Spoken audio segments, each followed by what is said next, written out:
Pakistan cricket में अगर कोई मुश्किल तरीन रोल है तो वो कैप्टनसी करना है। अगर आपको एक फॉर्मेट की कैप्टनसी मिली तब तो आपके मामला ठीक चलेंगे, लेकिन अगर उससे बढ़कर 2 या तीनों फॉर्मेट के आप कैप्टन बन जाते हैं तो फिर मैं आपको यकीन से बता देता हूँ कि आपका करियर सिर्फ और सिर्फ कुछ माह के लिए होगा, फिर उसके बाद आपका करियर खत्म हो जाएगा। अगर आपको एक फॉर्मेट की कैप्टनसी मिल चुकी है तो आप दूसरे फॉर्मेट की तरफ ना जाएं।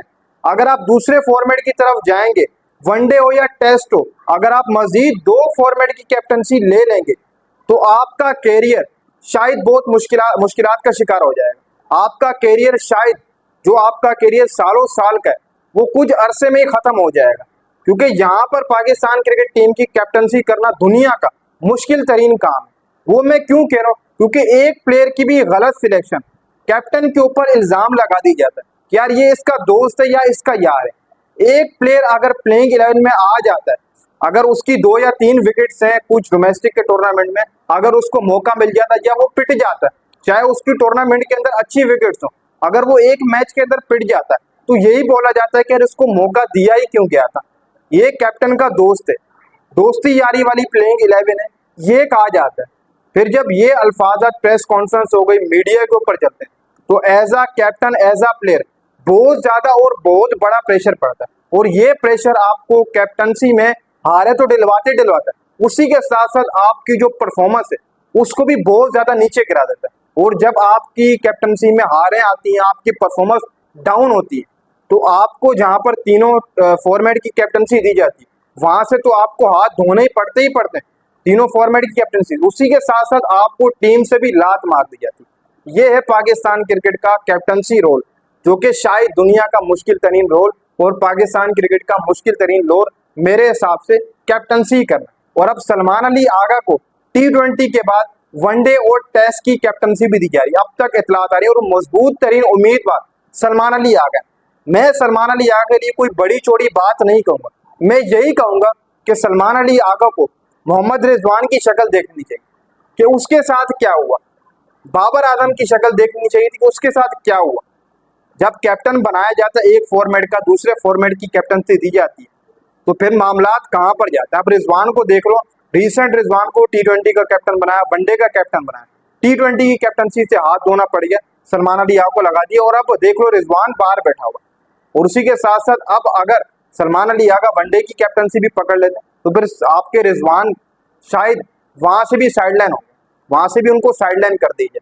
और फिर सलमान अली आगा को बताया जा रहा है कि टेस्ट की कैप्टनसी भी दी जा रही है, क्योंकि शान मसूद से लेकर सऊद शकील को दी गई थी, लेकिन अब सऊद शकील को भी हटाकर सलमान अली आगा को दी जा रही है। लेकिन यहाँ पर मैं यही कहूंगा कि सलमान अली आगा को एक फॉर्मेट की ही कैप्टनसी करनी चाहिए, एक फॉर्मेट बहुत है।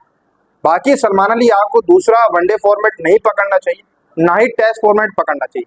अगर उनको T20 में कैप्टन बनाया गया तो मेरे हिसाब से वो T20 के अंदर कैप्टनसी ही करें, आगे ना बढ़े, 2 या इससे जायद रोल बिल्कुल भी ना लें। तीनों फॉर्मेट के खसूसी कैप्टन बनना बहुत मुश्किल हो जाता है, आपका कैरियर खत्म हो जाता है, ये मैं आपको बता दूं। और अब सलमान अली आगा मजबूत तरीन उम्मीदवार है। रिसेंट जो हमारी सीरीज हुई बांग्लादेश के अगेंस्ट, वहां पर हमने क्लीन स्वीप किया बांग्लादेश को। उसके बाद पीसीबी के अंदर एक खुशहाली है, इतने लंबे अरसे बाद जीत आई, हमने होम सीरीज जीती, और अवे सीरीजों में भी हमारी कोई परफॉर्मेंस नहीं थी, सलमान अली आगा कैप्टनसी में बड़ी जबरदस्त परफॉर्मेंस है। क्यों ना सलमान अली आगा को वनडे और टेस्ट का कैप्टन बना दिया जाए, मजबूत तरीन उम्मीदवार है। और बताया जा रहा है कि अभी तक ऐलान तो नहीं हुआ बाकायदा तौर पर, लेकिन ये है कि कुछ अरसे के अंदर अंदर ऐलान हो जाएगा कि सलमान अली आगा को वनडे, टेस्ट और T20 कब तो पहले ही है, फिर तीनों फॉर्मेट के कैप्टन बन जाएंगे। और मैं तो यही कहूंगा कि सलमान अली आगा को एक ही रोल संभालना चाहिए, अलग अलग मुख्तलिफ कैप्टन होने चाहिए। वनडे का अलग होना चाहिए, टेस्ट का अलग होना चाहिए, T20 का अलग होना चाहिए। इससे बहुत सारी चीजें आपके सामने होंगी।